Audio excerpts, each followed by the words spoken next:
There are a number of misconceptions about human language. One of them is that parents teach children to speak. We know that that's not true because children who grow up without speaking parents but with other children can develop a sign language just by spontaneously interacting. We also know that even when children do have parents, they pay much more attention to their peers.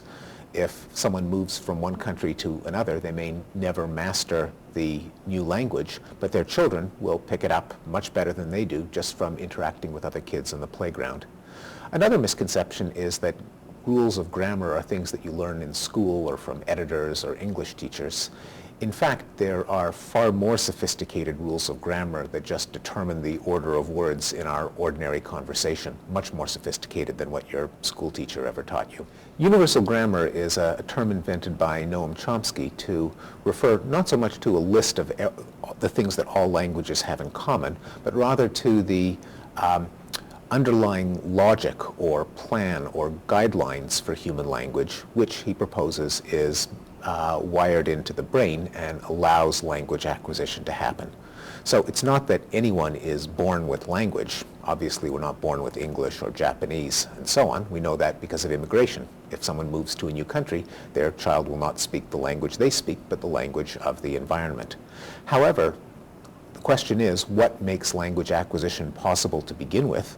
Why does a human learn to speak, but a cat won't, even if the cat hears the same sentences?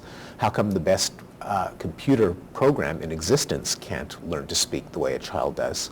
Well, the child obviously knows precisely how to analyze the speech coming from other parents, how to chop it into words, how to peel off rules that order nouns and verbs and subjects and objects. And it's that ability, the ability to hear a stream of sound as being composed of grammatical elements, that you can call universal grammar. The hypothesis would be that there are differences in the precise genes between humans and other animals, just like there are differences in genes between any other two animals you want to compare, and that those genes change the way the brain develops in utero and after birth, that gives the brain the ability to wire itself up in a way that allows the brain to analyze speech or gestures in grammatical terms.